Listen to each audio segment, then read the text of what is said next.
আব্দুল্লাহ এই আইডি থেকে আপনি লিখেছেন, বর্তমানে কেউ কাউকে টাকা ধার দিতে চায় না, এমনকি নিকটাত্মীয়রাও না। এমত অবস্থায় জরুরি প্রয়োজনে আমি কি ব্যাংক অথবা এনজিও থেকে লোন নিতে পারবো? যদি কেউ ধার না দিতে চায় এবং লোন ওঠানো বৈধ না হয়, এই পরিস্থিতির শরীরের মতো আমার বিকল্প সমাধান কি? দেখুন, লোন আপনি কেন নেবেন? আপনার ব্যবসাকে সম্প্রসারিত করবার জন্য, আপনি বিদেশ গমনের জন্য, কিংবা অন্য কোনো কিছুর জন্য। এটা ছাড়া যে আপনি মরে যাবেন অথবা আপনার জীবন বিপন্ন হয়ে যেতে পারে, ব্যাপারগুলো সেরকম বেশিরভাগ ক্ষেত্রে নয়। অতএব যদি সুদী লোন নিতে আপনি বাধ্য হন, নিরুপায় হন, তাহলে এই নিরুপায় হওয়ার বিষয়টি আপনার জন্য অনুমোদিত হবে, এর কারণে আপনার গুনাহ হবে না।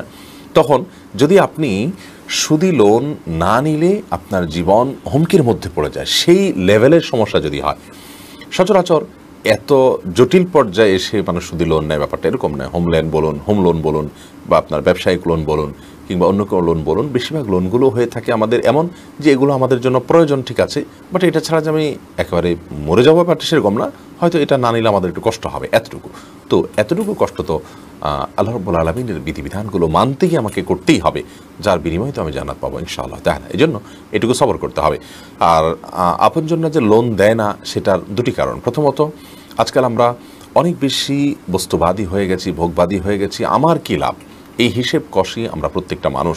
এই হিসেব ছাড়া আমরা কোনো কিছুই করতে চাই না। এটা হলো প্রথম বিষয়। দ্বিতীয় বিষয় হলো, লোনের যে অর্থ, এটা অনেক মানুষ আছে, বরং সমাজের বেশিরভাগ মানুষ একবার লোন নিতে পারলে তিনি আটকে দেন এবং আর দিতে চান না। এই কারণে মানুষ লোন দিতে নিরুৎসাহিত হয়ে থাকে।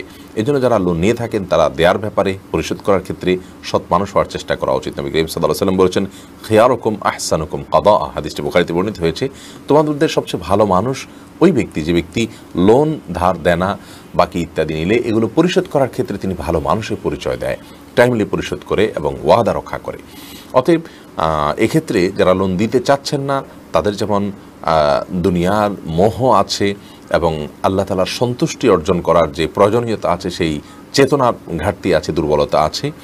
আবার একই সাথে যারা লোন নিচ্ছেন, তাদের গড়িমসি করার কারণে এটি হচ্ছে। অতএব বন্ধকি সিস্টেম আমাদের যাওয়া উচিত, যাতে করে গড়িমসি করলে বিকল্প পন্থায় সেই লোনের অর্থ পরিশোধ করে নিতে পারেন যিনি লোন দিয়েছেন তিনি। অতএব খোলাসা কথা হলো যে, কেউ লোন দেয়নি সেজন্য আপনি শুধু লোন নেবেন, ব্যাপারটি আপনার জন্য জায়েজ হবে না, যদি একান্ত দেয়ালে পিঠ থেকে যাওয়ার মতো পরিস্থিতি আপনার না হয়। ধরুন, আপনার ট্রিটমেন্ট করতে হচ্ছে, এমন একটা রোগে আক্রান্ত হয়েছেন যে এই মুহূর্তে ট্রিটমেন্ট না করলে জীবন হুমকির মধ্যে, তাহলে সেক্ষেত্রে লোনের কোনো বিকল্প আপনার সামনে খোলা নেই, আপনি বাধ্য হয়ে লোন নিয়েছেন। এটা আপনার জন্য জায়েজ হতে পারে, পরিস্থিতি যদি সেই পর্যায়ের হয় তাহলে।